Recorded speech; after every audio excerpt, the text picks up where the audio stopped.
Hey guys, and welcome back to Mindset Matters More. I'm your host, Andy, and I want to talk today about a saying that I have heard multiple times over the past 24 hours, and it has inspired me to create this podcast, right?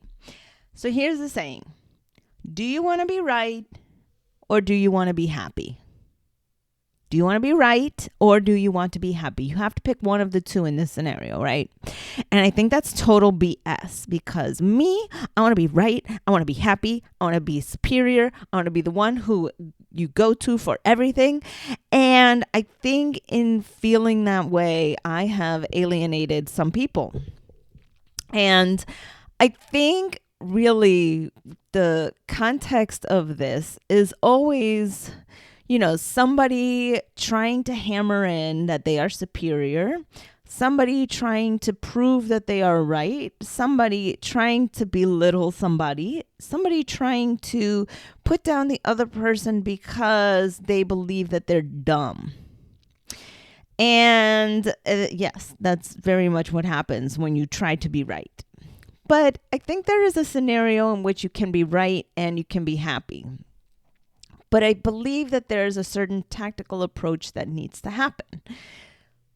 So first, we need to think about how information is received, but also how information is given. And just talking about it as somebody who is like sometimes not in a place to receive new information, like if I'm upset, if I'm hungry, if I'm tired, if I'm lonely, if, whatever the mind state is, if I am not in a good place to receive information, it's going to fall on dead ears. So you have to think about when you're talking to somebody, are they in a position to be open to new information? And if the answer is no, it doesn't matter how right you are. You can still preserve being happy. But you have to basically be able to read at this person. And it might just be bumping up against them intellectually, like having the conversation and realizing that they're just not getting it, that you just have to let it go because they might fall under one of those categories of hungry, angry, lonely, tired, that they don't want to receive this information. Or maybe they're just too fucking stubborn to ever want to receive information. Maybe they just never want to receive new information. That's also a possibility. But here's the thing.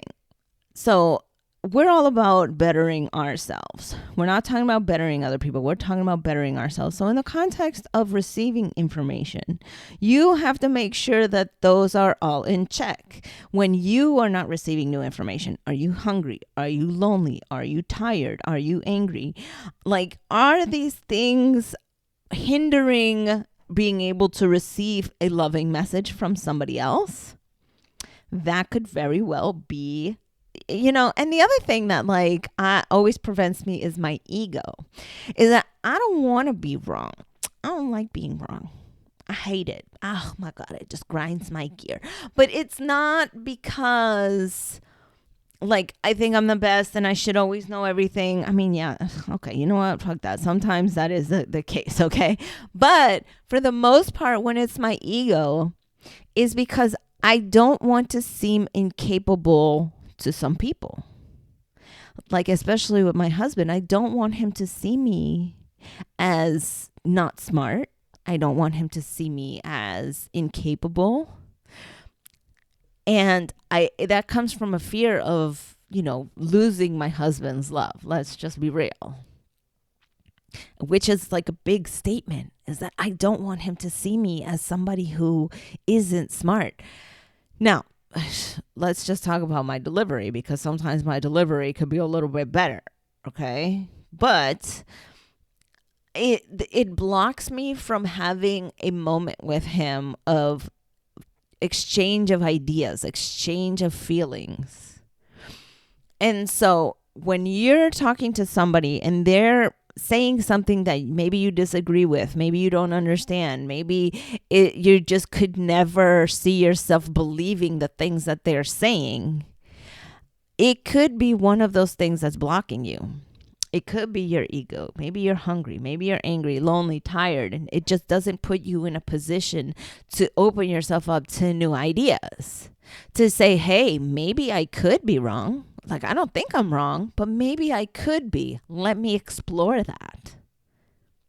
And so that takes a level of consciousness and awareness that is really hard, especially when you're under one of those conditions that prevents you from feeling that way. Because trust me, when I'm hangry, you cannot tell me shit. That's just not going to happen. I'm just being real with it. Okay.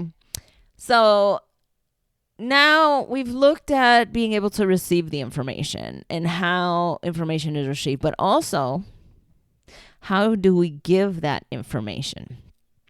So I come from a family of people who will tell you things that they believe to be true and honest in such a brutal and nasty form that I'm just like, fuck you. Like, honestly, like, how can you say that to me?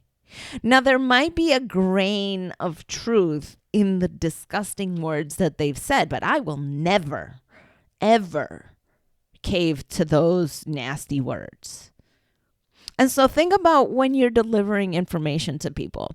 Think about when you are having conversations with people. Are you saying things honestly in a kind and loving manner? Have they asked you for that information? Are you in a position to give that information?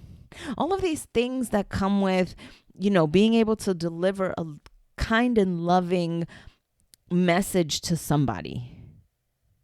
Do you want to be right or do you want to be happy? Does it need to be said? I think it might have been Rumi who was like, oh, is it kind? Is it necessary? Is it true? Like this filter for like what it is that you want to say. But also, did they ask you for it? Did they say, hey, can you critique me on this? Can you help me with this? Can you give me information on this? Or are you just interjecting information because you want to be right and you want to shove it in their face that you are right and they are wrong and you are smart and they are dumb? And that is a level of self-consciousness and self-awareness that you need to have. It doesn't go beyond they need to receive it, but also, who are you to give it? Who are you to give that information to?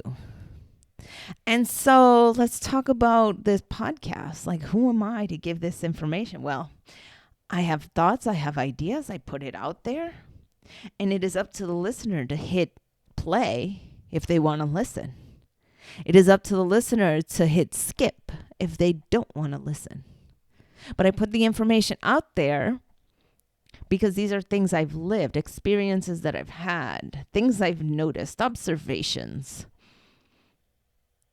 And it comes from a place of love because I have tripped, fall, landed on my face so many times. I've stuck my foot in my mouth. You could swear there was toe jam on my lips all the time. That was pretty gross, but that was where my mind went. But anyways, and because I've done that, I want to share with you guys how to not do that anymore. How to deliver a message kindly when it's asked for. Because so many times we think, oh, I see this person doing something that is incorrect, or said this thing that is incorrect, or thought their way of thinking is just incorrect. But did they ask you to correct them and to help them and to be better and to do something with them so that they can change? Did they ask you? Was there an implied transaction that happened? And if it's no, then shut your mouth. But if there is, the words that you say can either be poison or they can be penicillin.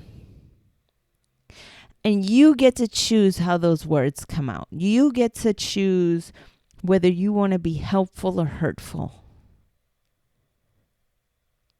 And when that person tells you, hey, this really helped me a lot, or this hurt me a lot, it's up to you to take that feedback and be open again to new information and to adjust, to pivot. And this back and forth, an information flow, kindness, change, behavior modification, whatever it is that you want to call it. It's about having an open mind continuously, but also come from a place of love, kindness, and respect. And take those words, run with it. Okay, guys? Hope you like this podcast. Find me on Instagram, Coach_Andy_Hoffer. That be me. All right, guys. Love you guys. Bye.